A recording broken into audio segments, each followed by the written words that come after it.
Desarrollo de estructuras cerebrales implicadas en las habilidades del pensamiento, por el maestrante de la Universidad Pedagógica Nacional, Miguel Eduardo Martínez Coronel.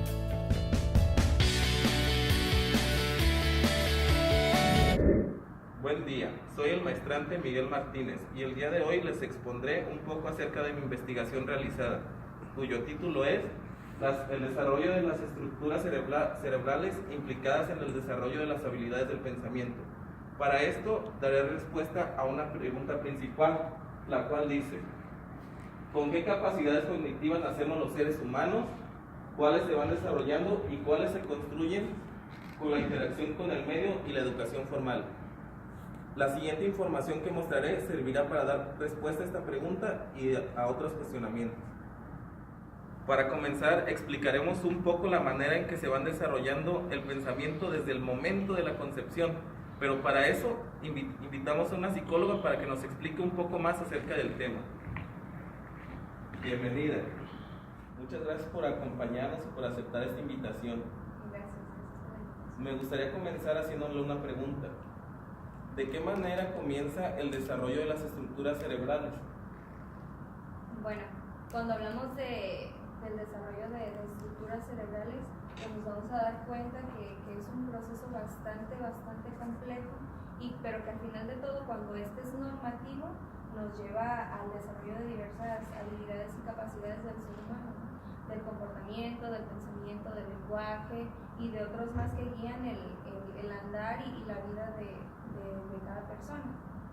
Para iniciar, me gustaría hacer una explicación rápida acerca de estas etapas embrionarias y de cómo se va a formar el encéfalo. Ahorita también les voy a explicar un poco acerca de qué es el encéfalo y del sistema nervioso, que al final de cuentas este va a regir mucho el comportamiento o las reacciones que va a tener la persona ante las situaciones de la vida cotidiana. Como ya sabemos, las capacidades para pensar se dan desde momentos antes del nacimiento, desde que se está empezando a formar el embrión. ¿Qué nos puede decir sobre eso? Así es. Bueno, cuando hablamos de una habilidad para pensar o del pensamiento en sí, estamos hablando de una capacidad bastante compleja, porque hablamos de cómo la persona va a interactuar con el medio y de cómo la persona va a poner en marcha todas estas habilidades que ya ha adquirido y ha desarrollado para hacerle frente a una situación. Entonces, tendríamos que hablar también de cómo la persona interactúa con el medio para hablar un poco más acerca del pensamiento. Que sí, el pensamiento tiene sus raíces en bases pues biológicas, pero cuando hay una disposición fisiológica, entonces habrá probablemente una disposición del entorno o una disposición a desarrollar estas habilidades del pensamiento. Porque si también nos ponemos a pensar en una persona que está encerrada o una persona que no tiene estas interacciones, pues entonces pues este proceso se merma, ¿no? Esta capacidad se ve mermada. Igualmente, si una persona no se ha desarrollado fisiológicamente hablando adecuadamente o ha madurado adecuadamente, entonces tampoco podemos hablar de una predisposición a que estas capacidades surjan. Hablando de estas cuestiones fisiológicas, ¿de qué manera es cuando comienza a formarse el cerebro y todos estos órganos? Ok. Bueno, desde la fecundación comienza una serie de etapas o una serie de procesos que lleva a la formación del encéfalo. Rápidamente comienza la división celular después de la fecundación, hay una implantación y más o menos a partir de la tercera o cuarta semana, como aquí está en esta imagen, pues comienza ya un poco de manera primitiva lo que posteriormente va a ser el encéfalo. Entonces más o menos es como en ese tiempo, en ese lapso de vida en el que comienza a desarrollarse. 2, 3, 4 semanas comienza una división dentro del embrión, como aquí lo marca, ¿no? De 2 a 8 semanas se forma con rapidez los principales aparatos y sistemas orgánicos, el aparato respiratorio, el aparato digestivo y los sistemas nerviosos, y pues esto incluye obviamente el encéfalo. ¿En qué parte de esta formación se puede decir que ya se cuenta con un cerebro bien formado el cual puede pensar?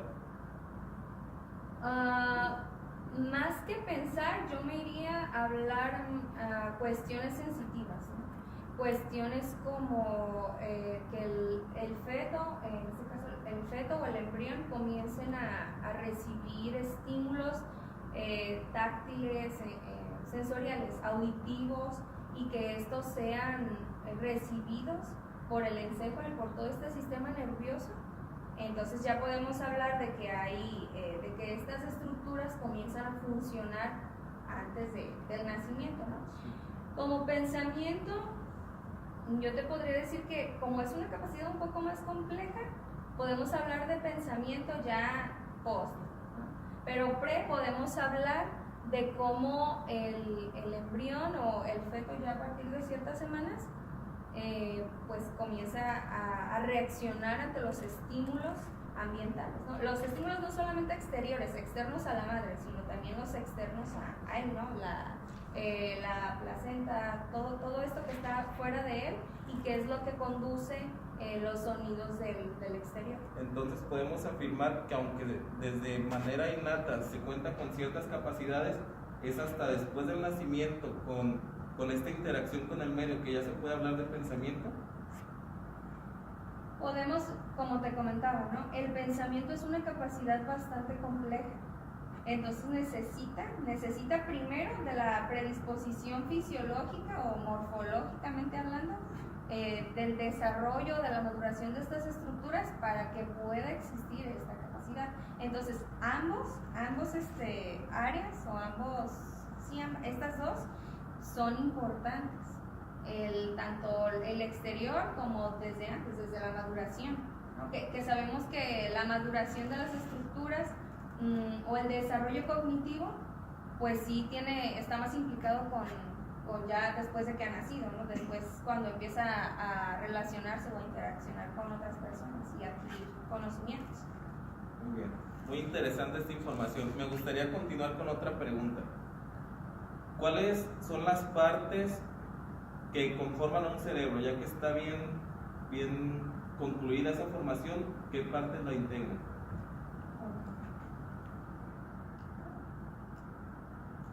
Mira, primero antes que nada empezamos de lo general, ¿no? El encéfalo, que es todo esto, sí. De repente podemos pensar que es el cerebro, lo que contiene el cráneo, no, es el encéfalo. Está constituido por diversas estructuras, estas estructuras se interrelacionan, no propiamente el cerebro, o sea, el cerebro no funciona aislado, sino que funciona también con estas estructuras y otros sistemas más, ¿no? Y pues sabemos que es el encéfalo quien manda las señales al cuerpo, todas las que recibe del exterior, para poder dar respuesta a lo que se enfrenta la persona en el momento, ¿no? A una sensación, al tacto, al dolor, a las cuestiones, situaciones personales, etc. Cualquier situación que se esté presentando. Como en este momento, por ejemplo, el clima, toda esa información pues entra aquí, entra por otras estructuras más que, no estructuras, por receptores, ¿sí? Que se van directo a las terminales nerviosas y que entonces son posibles ser captadas por ciertas partes del cerebro que también ahorita las vamos a revisar, y entonces pues ya podemos dar frente a esta situación. La percepción es una capacidad, yo imagino que de las principales, ya que gracias a ella es que podemos recibir información del exterior. ¿Qué nos puedes decir sobre esto de la percepción? ¿En qué? Enfocado con el cerebro. Ok. Pues mira, nada más para terminar esto rápidamente, el encéfalo está constituido por estas tres partes: el cerebro, el tronco encefálico y el cerebelo. El cerebro es toda esta zona que está aquí. El tronco encefálico son estos colores que están por acá, este amarillo, este moradito y este más abajo, y pues el cerebelo está aquí. La percepción es importante, o digamos que todo nuestro cuerpo funciona como un sistema. Entonces, si no hay un estímulo que a mí que llegue a mi cuerpo, entonces no habrá una reacción, ¿de acuerdo? Y si no hay la capacidad de recoger este estímulo, pues entonces igualmente no habrá una reacción. Entonces la percepción permite justamente que ese estímulo entre a mi cerebro, entre a mi sistema nervioso, lo capte y entonces mi cerebro sea capaz de decidir si es un estímulo aversivo o no. Y entonces reaccione de acuerdo a las herramientas que tenga, a los aprendizajes que tenga. Si es peligroso, entonces se activarán ciertas estructuras, el sistema límbico, el eje HPA, que va a liberar ciertas sustancias y entonces va a hacer que la persona reaccione. Muy bien, muy interesante esto sobre el cerebro. También, como ya sabemos, el cerebro tiene ciertas subdivisiones. Por ejemplo, al hablar de hemisferios, como ya sabemos, cada lado tenemos un hemisferio, el hemisferio derecho y el hemisferio izquierdo. ¿Usted nos podría mencionar un poco sobre las capacidades que nos permite cada uno?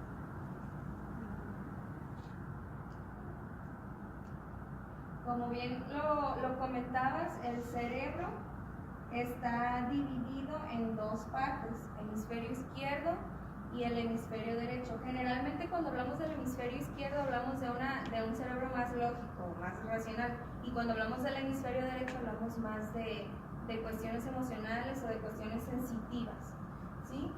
De cuestiones como también de arte, de creatividad. Pero es importante mencionar que a pesar de que decimos, no, pues ¿cuál está más desarrollado, el izquierdo o el derecho? Ambos juegan un papel importante en todas las decisiones y en todas las conductas del ser humano, y ambos están interrelacionados, es decir, no solamente voy a funcionar con uno o solamente voy a funcionar con el otro. Si uno, por ejemplo, si hay una lesión cerebral en alguno de esos dos, pues va a verse reflejado en el comportamiento, en el lenguaje, por ejemplo.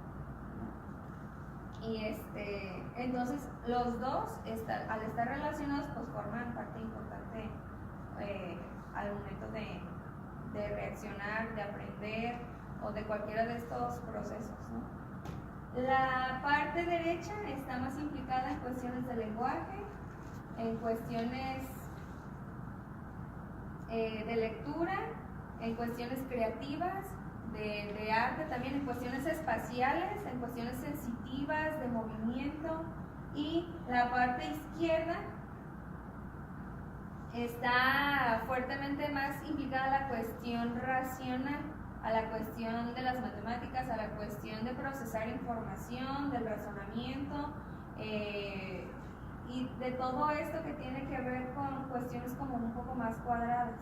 Sí, se dice mucho que las personas existen como esos dos tipos, las creativas y por otro lado, como menciona esa palabra, las cuadradas.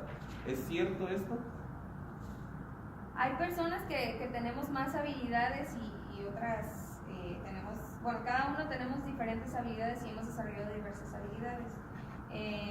Pero yo considero que es importante que a pesar de que una persona resalte más en alguna habilidad o tenga más desarrolladas ciertas capacidades, pues en este caso, por ejemplo, los docentes sean capaces de estimular a los alumnos para que adquieran otras, porque pues al final de cuentas ambas son útiles, ¿no? Y ambas, al final de cuentas el alumno va a decidir con cuál o hacia qué como característica dote que tenga, pues se va a inclinar un poco más. Ya hablaban también de las inteligencias múltiples, por ejemplo. Todo esto tiene que ver con eso, y el desarrollar estas habilidades, el estimular las habilidades, pues entonces... Me parece muy interesante cómo estos hemisferios nos ayudan a definir ciertas habilidades en algunas cuestiones, y estoy de acuerdo, aunque alguna persona, o en este caso alumno, tenga habilidades más marcadas hacia cierto tipo de, por ejemplo, sobre las artes, pues también será necesario trabajar con las matemáticas, con las ciencias, y no descuidar esas áreas. ¿Está de acuerdo? Muy bien. Para continuar, también me gustaría mencionar acerca de otra subdivisión del cerebro. En este momento hablaremos de los lóbulos. Estas ya son un poco más complicados, ya que son más divisiones. ¿Qué nos puede mencionar sobre eso? Pues Pues los hemisferios cerebrales a su vez están subdivididos por 4 lóbulos cerebrales o craneales. Estos son los lóbulos frontal, el lóbulo parietal, lóbulos temporales y el lóbulo occipital que está por detrás, ¿sí? Por encima del cerebelo. Al igual que los hemisferios, se dice que cada lóbulo también cuenta con cierta función, ¿no? Aunque como ya nos comentaba, todo va entrelazado, pero se menciona también que cada lóbulo tiene su propia función. Claro, si estuviera, por ejemplo, esta persona en alguna situación y pudiéramos ser capaces de ver qué lóbulos se están activando, pues estarían ciertas áreas de estos lóbulos, ¿no? El lóbulo frontal está más relacionado con cuestiones de pensamiento, con cuestiones de razonamiento, cuestiones del el lenguaje, del habla, del olfato, del control motor y de la resolución de problemas. El lóbulo parietal está más relacionado con la percepción de estímulos táctiles, por ejemplo, del dolor, de la temperatura. También está relacionado con cuestiones del sabor y de la conciencia corporal. Este también está un poco relacionado con la cuestión espacial, pero de igual manera el parietal. El lóbulo temporal está mucho más relacionado con cuestiones de procesamiento de información auditiva y de memoria. El lóbulo occipital está relacionado más con la cuestión de procesamiento de toda la información visual y de espacial. Muy bien. Hablando de manera más específica con el lóbulo frontal, nos mencionaba que este tiene mucho que ver con el pensamiento. ¿Qué sucede cuando, por ejemplo, una persona, o en el caso específico de un niño, que tiene cierto daño en ese lóbulo, se ve afectado solamente el pensamiento, la resolución de problemas o todo este esquema cerebral? Pues mira, por ejemplo, si nosotros aquí hablamos de que una persona tiene un daño en alguna parte, en algún área del lóbulo frontal, pues tendríamos que ver qué área es primero la que está implicada. Entonces, si hablamos de la resolución de problemas o del lenguaje, ¿qué imaginas que pasa con un niño, con una persona que tiene dificultades o que tiene una lesión en esta área? ¿Cómo va a ser su lenguaje? ¿Cómo pensarías que va a ser su lenguaje?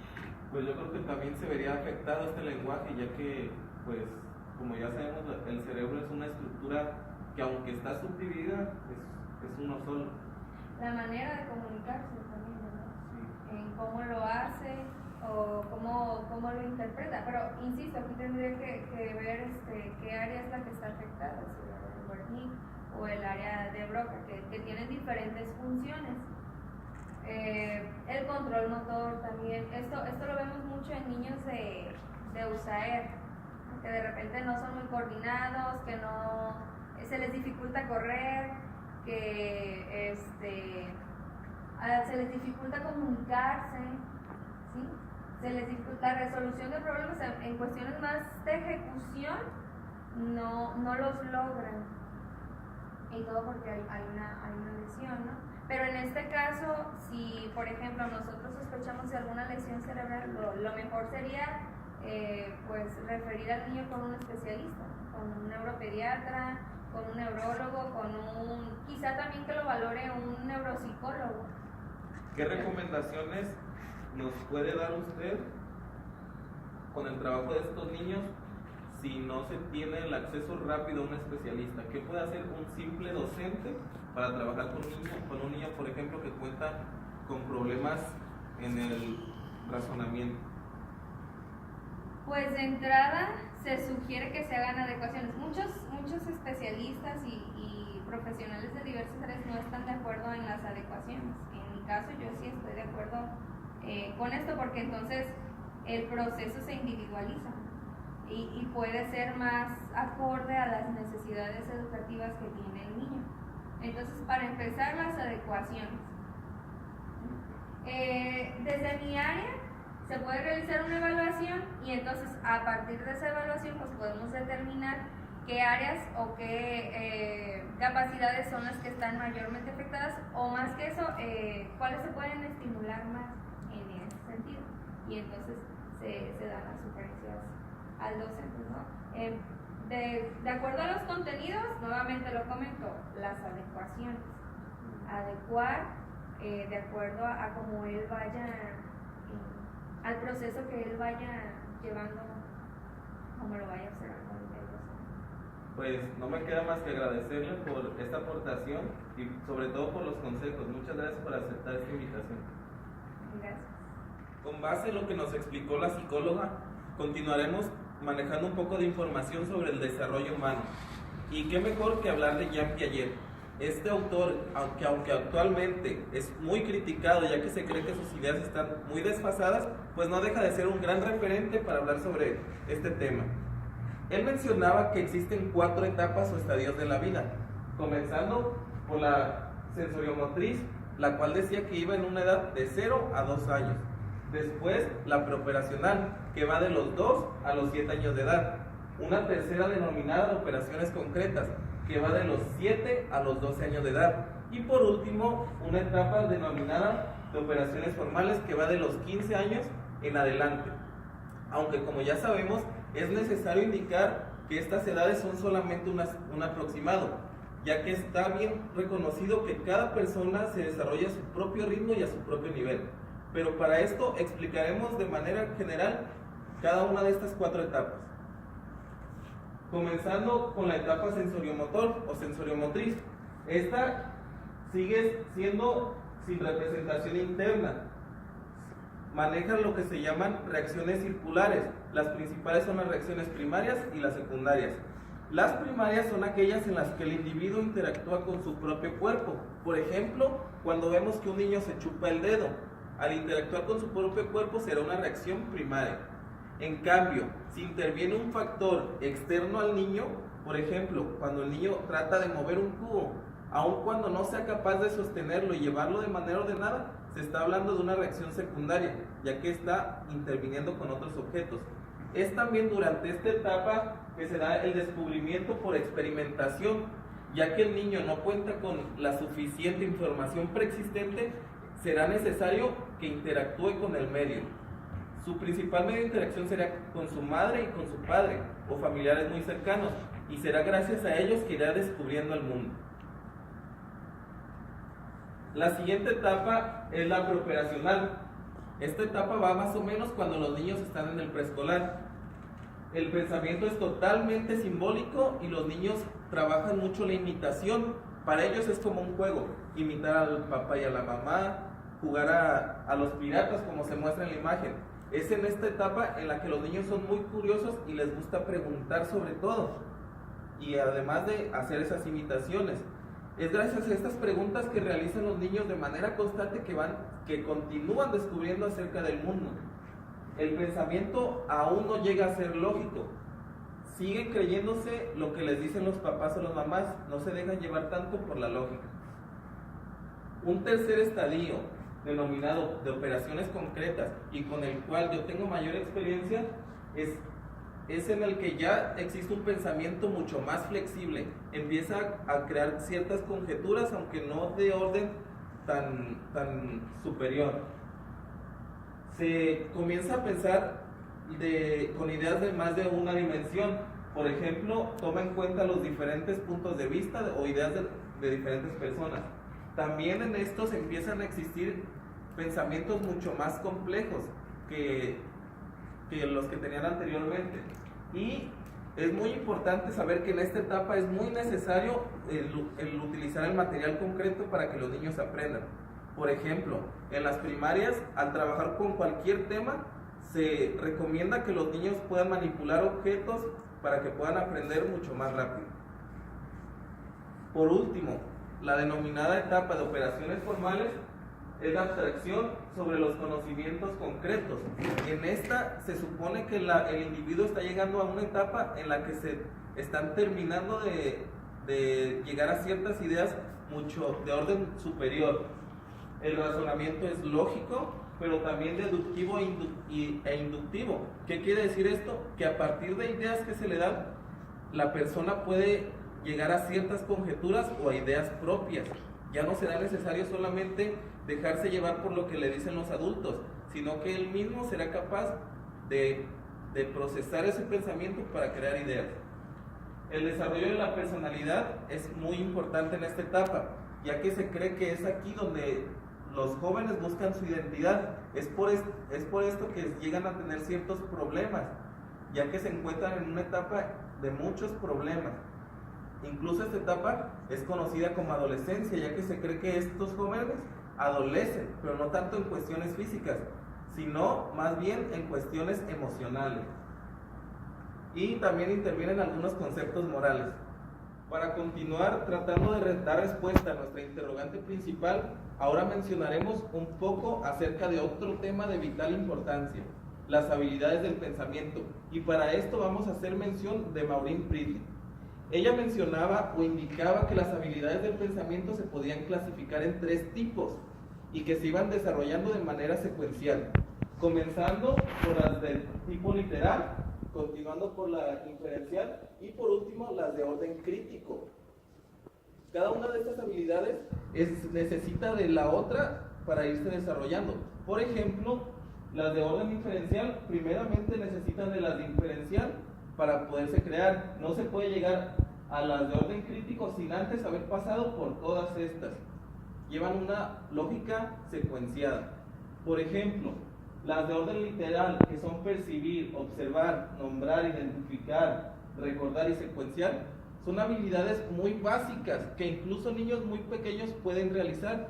Por ejemplo, los niños pequeños desde la edad aproximada de 1 año pueden percibir y observar a su mamá, a su papá o a diferentes situaciones que están viviendo, incluso desde edades anteriores.